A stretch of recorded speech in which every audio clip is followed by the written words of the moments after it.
네, 여러분 안녕하세요. AMPM 글로벌 퍼포먼스 마케터 황진우 프로입니다. 이전 강의에서 메타 광고의 기초 모두 숙지하셨을까요? 아직 기회가 없었거나 복습을 원하시는 분들을 위해서 지난 강의의 핵심 내용 간략하게 되짚어보는 시간을 가져보겠습니다.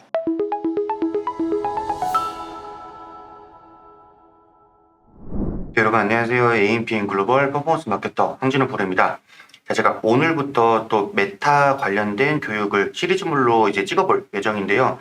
이전에는 메타에 대한 기본적인 내용부터 캠페인, 광고 그룹, 소재 세팅 이런 내용에 대해 말씀을 드렸다면 이번에는 조금 실전 파트로 해서 이제 업종별로 어떤 식으로 메타 광고를 진행하면 좋을지에 대해서 이제 순차적으로 말씀드려 보도록 하겠습니다. 그래서 오늘은 이제 실전을 들어가기 전에 이전에 메타 제가 찍은 이제 정기 교육 들으신 분들은 바로 이 강의를 이제 이어서 들으시면 되겠지만 안 들으신 분들을 위해 이번 시간에는 정기교육 내용을 한번 가볍게 되짚어보고 정기교육에서 이제 많은 분들이 주셨던 질문과 거기에 대한 답변 한번 드려보도록 하겠습니다. 그래서 일단은 제가 메타라는 광고에 대한 기초 설명과 거기에 상주하는 유저의 특징, 캠페인 세팅, 광고 세트에서 설정할 수 있는 타겟, 지면, 데모그래픽 등에 대한 내용, 그리고 어떤 소재를 사용하면 좋을지에 대해서 나열을 했었는데요. 먼저 메타 광고 들어가기 전에 메타라는 이제 플랫폼에 대한 특징 먼저 말씀드리겠습니다. 아시다시피 메타는 인스타그램, 페이스북, 보통은 이제 인스타그램에서 많이 광고를 집행을 하시지만 아직까지 페이스북이 이제 국내에서 MAU로 매우 낮은 순위에 위치하고 있지는 않기 때문에 메타에서 인스타그램뿐만 아니라 페이스북에도 많이 광고를 노출하고 계시고 이제 그 노출 지면을 보시면 오디언스 네트워크나 메신저 또 있는데 저는 완전 큰 브랜드 그리고 많은 예산을 사용할 수 있는 경우가 아니면 이 두 플랫폼은 잘 노출하지 않는 경우가 많습니다. 그래서 일단 인스타그램과 페이스북 먼저 간단하게 말씀드리면 다 아시다시피 인스타그램에서 가장 유저가 광고를 볼 때 매력도가 높다라고 판단되는 그런 지면들이 있잖아요. 인스타그램에서는 피드, 스토리, 릴스 여기까지는 이제 많이 아시는 내용이실 거예요. 왜냐면 광고를 안 하실 때도 이 세 가지 지면들은 자주 보시는 지면들이기 때문에. 근데 여기에 더불어서 탐색 탭, 탐색 홈.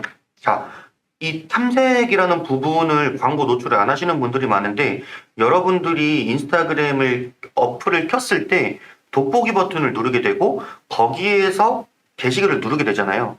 그 두 지면에 노출되는 게 탐색 탭과 탐색 홈입니다.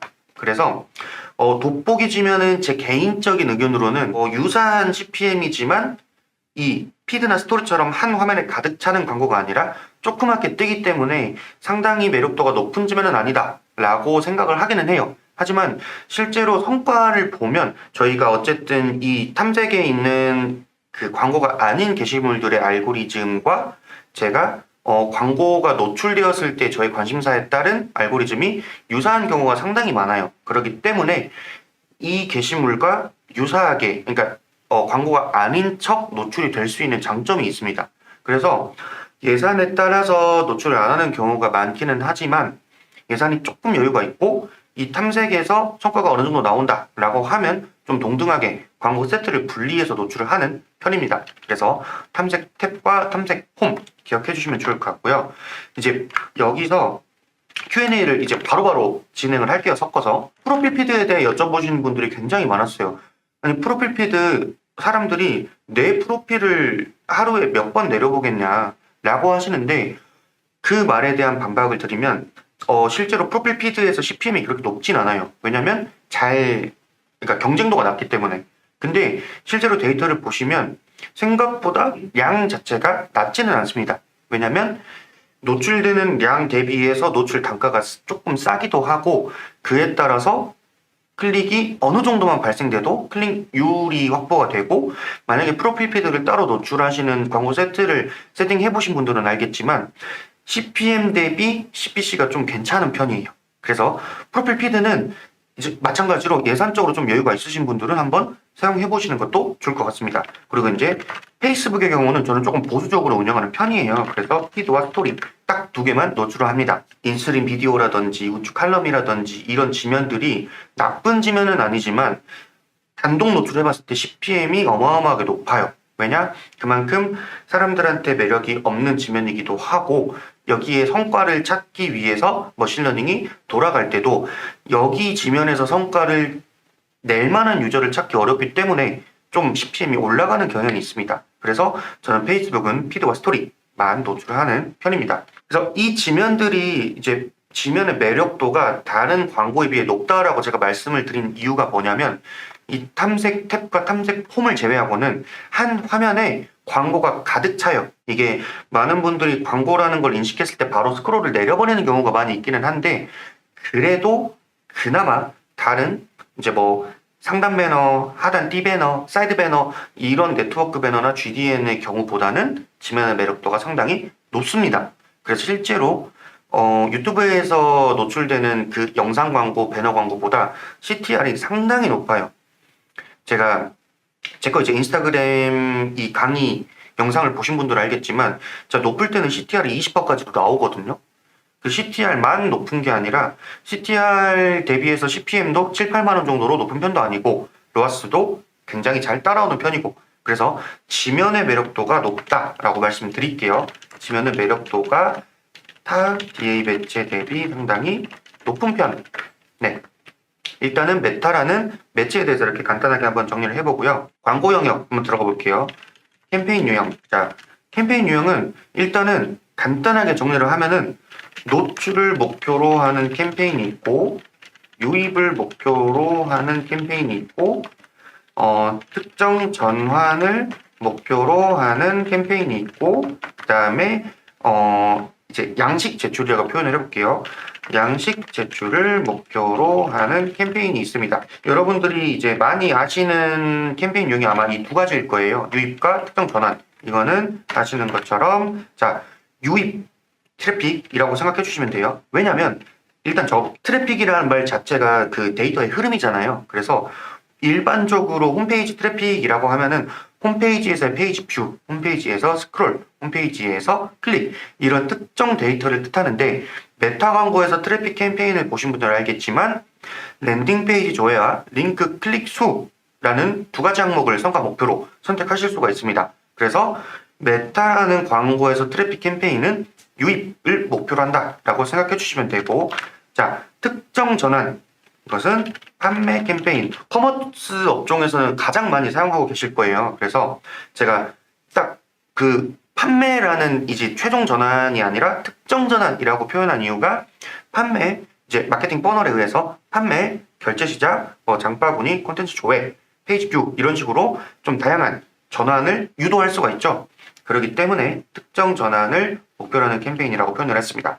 그리고 노출을 목표로 하는 캠페인은 아마 이용하시는 분들이 좀 많기는 한데 많은 비용을 투자하진 않으세요. 이거는 인지도 캠페인입니다. 말 그대로 노출 혹은 도달. 그러니까 광고가 보여지는 것 자체가 이 광고의 성과 목표로 잡는 캠페인인데요. 보통 인지도가 매우 높아서 일반적으로 노출만 해도 유입량이 많다거나 아니면은 뭐 소재나 타겟 테스트를 한다거나 아니면 이제 어느 정도 인지도가 있는 업체가 프로모션 내용이 있어서 그 프로모션 내용을 알리는 용도로 사용한다거나 이런 경우에 보통 인지도 캠페인을 사용하는데 이 인지도 캠페인이 구매라는 전환을 발생시키기 좋은 캠페인은 아니기 때문에 많이 사용은 안 하시기는 합니다. 그리고 DB 업종이시라면은 모두 사용 중이실 양식 제출을 목표로 하는 캠페인, 잠재 고객 캠페인이 있습니다.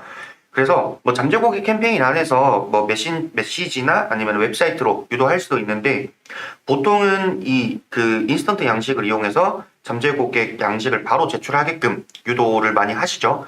그래서 DB 업종이신 분들은 홈페이지로 유입을 시켜서 우리 서비스 내용을 좀 더 자세하게 읽어보세요 한 후에 제일 하단 배너로 이제 뭐 상담 신청 같은 문의를 남기게 하는 이 경로와 어느 정도 광고 소재나 카피에서 이 내용들을 알려주고 귀찮게 홈페이지로 유입되지 말고 바로 인스타나 페이스북에서 문의를 남겨보세요 라고 좀 쉽게 접근할 수 있는 경로를 확보를 많이 해놓는 편이에요. 그래서 제가 이제 병의원이랑 창업 좀 많이 진행을 하고 있는데 이 두 가지 양식을 동시에 진행했을 때 DB의 퀄리티가 좀 많이 올라가는 경우가 있습니다.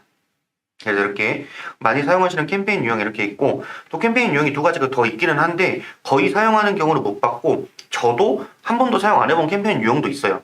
그렇기 때문에 이거는 따로 문의를 주시면 제가 1대1로 컨설팅을 해드리겠습니다. 자, 캠페인 유형 말씀드렸고 성과 목표에 대해서 한번 말씀드려볼게요. 이 캠페인 이게 노출을 목표, 이익을 목표라고 했는데 성과 목표를 광고 세트에서 왜 또 설정을 해야 되냐라고 하시는 분들이 있는데 캠페인은 말 그대로 좀 대분류라고 생각해 주시면 돼요. 이 캠페인이 어떤 것을 지향할 것인가를 선택하는 게 캠페인 유형이고 정확하게 이 광고 세트에서 이 타겟과 이 노출 지명과 이 인구 통계에게 어떤 것을 성과 목표로 하여 머신러닝을 돌게 할 것인가를 이제 산정을 할 때 선택을 하는 게 성과 목표입니다. 그래서 인지도 캠페인의 경우에는 노출, 도달 이렇게 설정을 할 수가 있고요. 다 아시다시피 노출은 노출량 자체를 목표로 하는 성과 목표고 도달은 최대한 겹치지 않게 다양한 사람에게 광고를 노출해주는 걸 목표로 합니다.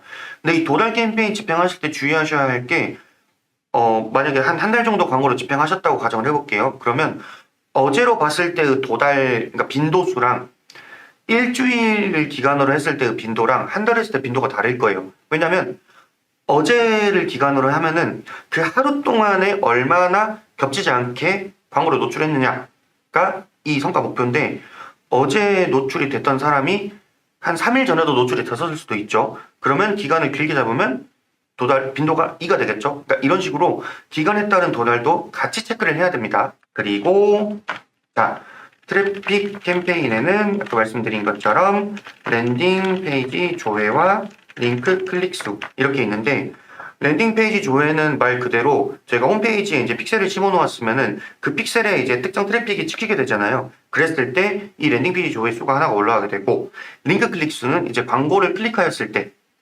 측정이 됩니다. 그래서 두 개가 무슨 차이인가요? 라고 이제 여쭤보시면 픽셀 사용 가능 여부라고 말씀드릴게요. 그래서 최근에 네이버 스마트 스토어도 이제 전환 추적이 가능하게끔 서비스가 나오기는 했지만 이제 그 전이라고 가정하면 많은 분들이 이제 화장품 코스메틱류는 좀 올리브영 아니면 의류는 무신사 이런 식으로 특정 플랫폼에 랜딩을 시키고 싶어 하시는데 거기는 픽셀 사용이 불가능한 경우가 많잖아요. 물론 이제 그 플랫폼들과 협업 광고를 통해 진행하실 분들도 많이 계시지만 안 그런 분들이 더 많기 때문에 그런 경우에는 링크 클릭수를 사용하시고 홈페이지, 그러니까 자사몰처럼 그러니까 스크립트를 자유롭게 조절할 수 있는 그런 홈페이지일 때는 픽셀을 설치해서 랜딩 페이지 조회를 목표로 진행하시는 게 좀 더 디테일한 값을 얻을 수 있습니다. 왜냐하면 이 트래킹 기준에 의해서 유실되는 값들이 존재하기 때문에 보통 링크 클릭수가 훨씬 많고 랜딩 페이지 조회수가 좀 적습니다. 그래서 이렇게 성과 목표를 두 가지 설정할 수 있다라고 말씀드릴게요. 그리고 판매 캠페인 이거는 픽셀에서 어떤 값들을 잡느냐에 따라서 좀 많이 할 수 있는데 보통 많이 하시는 게 이제 퍼널에서 역퍼널 순서로 가보면 구매, 결제 시작, 장박 문의 추가, 컨텐츠 조회, 이게 상세 페이지입니다. 그리고 이제 페이지 뷰 보통 이런 식으로 많이 진행이 되어 있죠. 그래서 구매를 성과 목표로 했는데 성과 목표 수가 좀 부족해요. 결과가 부족해서 머신러닝이 제한됩니다. 그러면 결제 시작으로 하고 결제 시작도 결과값이 부족하다. 그러면 장바구니 추가로 가고 이렇게 보통 옆번호로 많이 가시죠. 네, 이렇게 좀 다양하게 특정 전환값을 성과 목표로 잡을 수 있습니다. 그리고 양식 잠재 고객 캠페인의 경우에는 보시면 다른 캠페인들은 그 결과가 그냥 이 숫자만 나와 있는데 잠재 고객 캠페인은 이 링크를 클릭할 수 있는 게 있어요. 광고 대시보드에서. 그래서 페이스북 잠재 고객 이런 식으로 표현이 되어 있는데 이 수, 제출 수를 성과 목표로 잡게 되죠. 그래서 성과 목표는 이렇게 지정할 수가 있습니다. 그리고 타겟팅 바로 넘어가 볼게요. 이 타겟팅 말씀드리긴 전에 최근에 저희 회사 마케터 분이 메타 관련해서 저한테 질문을 하러 오셨는데 타겟팅의 종류가 6가지가 있잖아요 라고 말씀을 주신 경우가 있었어요. 이제 물론 메타 광고를 많이 진행 안 해보신 분들은 그렇게 외우실 수도 있는데 이 타겟팅 각각이 독립시행이기 때문에 타겟팅 종류 6가지로 외우시면 안 됩니다. 절대 안 돼요. 타겟팅은 내 데이터 그리고 플랫폼 데이터 그리고 유저 데이터 이렇게 나눌 수가 있습니다. 하나씩 말씀드리면 내 데이터 이거는 맞춤 타겟 그리고 플랫폼 데이터는 상세 타겟 그리고 유저 데이터는 이제 그 성별, 연령, 뭐 언어 이런 인구 통계적 타겟이라고 표현을 해놓을게요. 근데 유사 타겟은요? 자, 유사 타겟은 내 데이터 플러스 플랫폼 데이터입니다. 그러니까 이런 식으로 이 타겟팅 종류에 따라서 이용하는, 그러니까 기반으로 하는 데이터 소스가 다르기 때문에 분리해 주셔야 돼요. 이거 조금 자세하게 말씀드리면, 자, 맞춤 타겟은 내 픽셀 데이터, 내 인스타 계정 데이터, 아니면 뭐 페이스북 페이지 데이터, 뭐 내 영상 데이터, 잠재 고객 양식 데이터 등등 내가 실제로 쌓고 있는 데이터 기반으로 타겟팅을 해주는 거죠. 그래서 제가 내 데이터라 표현을 드린 거예요. 물론 인스타, 페이스북에 광고가 노출되는 거기 때문에 플랫폼의 데이터를 반영이 될 수밖에 없는데 기반으로 하는 데이터 소스를 말씀드리는 겁니다. 그리고 이제 플랫폼 데이터, 뭐 여기서는 이제 관심사랑 그다음에 액션, 고객 액션이라 표현할게요. 이런 게 있죠. 이거는 내 뭐 픽셀이나 인스타 계정 이런 거랑 상관없이 메타라는 플랫폼에서 유저가 어떤 관심사와 어떤 의도, 어떤 액션을 하는지에 따라서 타겟팅을 하는 거죠. 그리고 인구 통계 타겟팅은 성별, 연령, 언어, 뭐 지역 이런 것들이 있겠죠. 그리고 유사 타겟은 제가 왜 이렇게 표현을 했는지 광고를 돌려보신 분들은 잘 아실 거예요. 자, 맞춤 타겟을 이용하여 메타에서 얼마나 유사한지 이 범위를 정해서 광고를 타겟팅을 하는 거기 때문에 유사 타겟은 내 데이터와 플랫폼 데이터를 동시에 사용한다 라고 말씀드릴게요. 타겟팅 종류는 뭐 자세하게 하면 더 있긴 하지만 이제 큼직하게는 이렇게 말씀드릴 수 있습니다.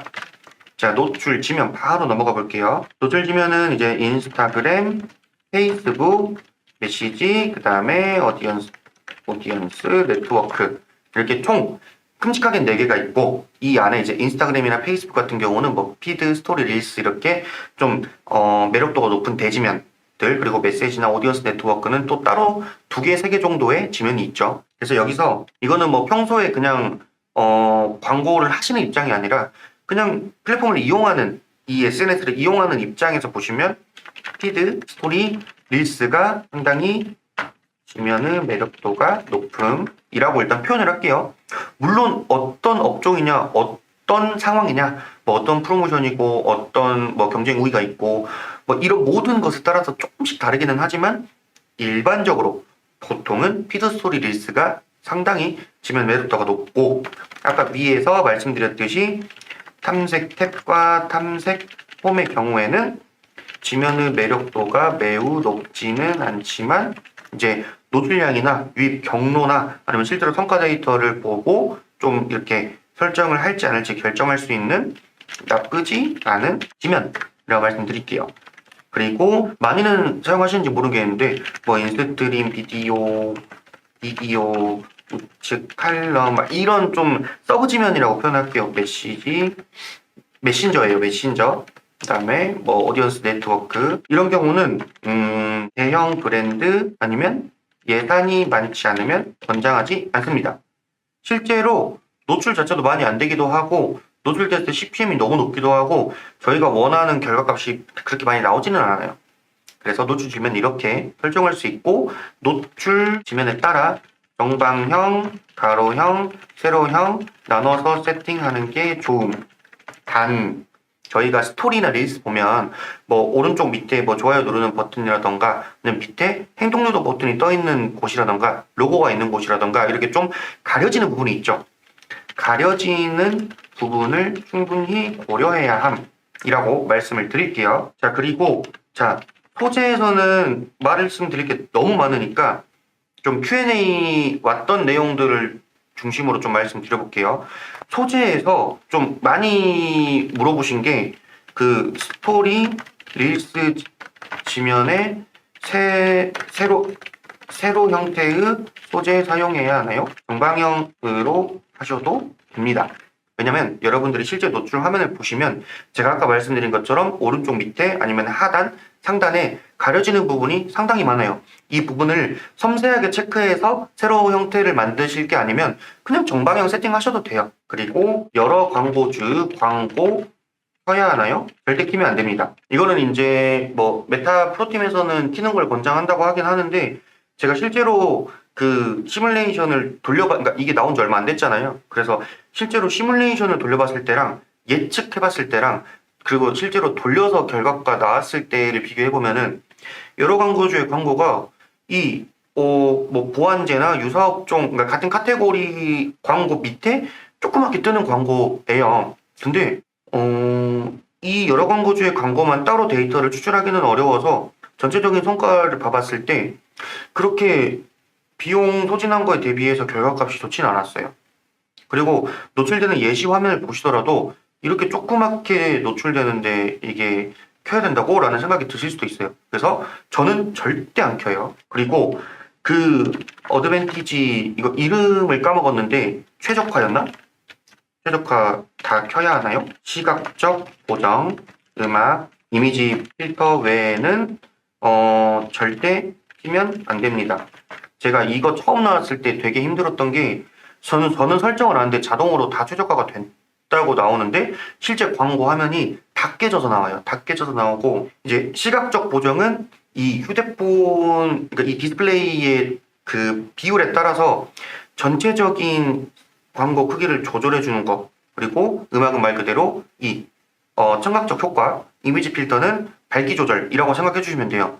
근데 이거 외에 관련성 높을 댓글, 뭐 문구 개선, 아니 뭐 이것저것 되게 많이 있는데 이상한 댓글을 끌어온다던가 내가 소구하고 싶은 메인 내용을 빼고 메타가 알아서 문구를 조절한다던가 아니면은 나는 이런 무드로 소재를 등록을 했는데 이 템플릿이 바뀌면서 막 저는 좀 분위기 있는 무드를 소재를 세팅했는데 보라색으로 갑자기 구매하세요 막 이런 식으로 나오거든요. 그래서 전 다 안 켜요. 아무것도 안 킵니다. 그리고 Q&A 또 이제 많이 들어왔던 게 그 매개 변수 어떻게 하나요? 이거는 사용하시는 데이터 툴에 따라 달라서 직접 문의 주시면 설명드리겠습니다. 예를 들어서 제가 그냥 픽셀 기반으로 한다고 하면 그렇게 많은 매개 변수를 설정하지 않아도 돼요. 근데 뭐 에이스 카운터나 아니면은 그 GA4나 이렇게 사용하시는 데이터 툴에 따라서 매개 변수를 그 설정하는 기준이나 종류가 좀 다릅니다. 그래서 이건 매개 변수는 굳이 사용 안 하셔도 되는데 좀 큰 브랜드거나 GA4 사용하시거나 예산이 많으신 분들은 무조건 써서 내 데이터를 좀 더 디테일하게 취합하시는 것을 권장드립니다. 그래서 일단은 제가 강의 때 말씀드렸던 내용을 좀 축약해서 좀 많이 축약했어요. 그리고 Q&A 들어왔던 내용 한 번에 이렇게 말씀을 드렸는데요. 이게 제가 그 인스타 정기급을 총 11편인가를 찍었거든요. 그래서 그 내용을 지금 30분 안에 압축을 한 거라 한번 쭉 보고 오시면 좋을 것 같아요. 이제 마케팅 학교에 이제 황진우 마케터라는 카테고리가 있는데 거기에 정기 교육이 쭉 나열이 되어 있으니까 통합본 한번 시간 되실 때 쭉 읽어보시고 이 강의 한 번 더 정리 들으시고 그 다음부터 이제 다음 강의 들으시면은 좀 더 이해가 쉬울 것 같습니다.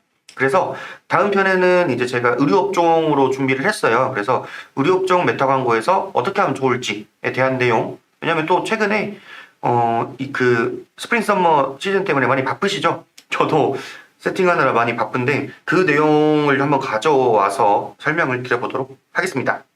지금까지 AMPM 글로벌 퍼포먼스 마케터 황진우 프로였습니다. 다음 강의에서 뵙겠습니다.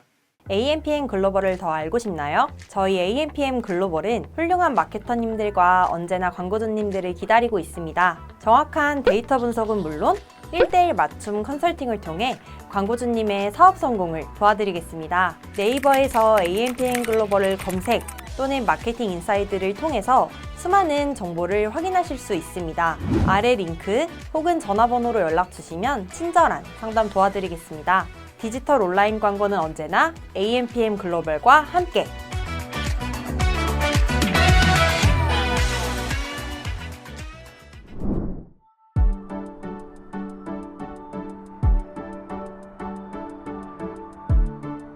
구독과 좋아요는 컨텐츠 제작에 힘이 됩니다.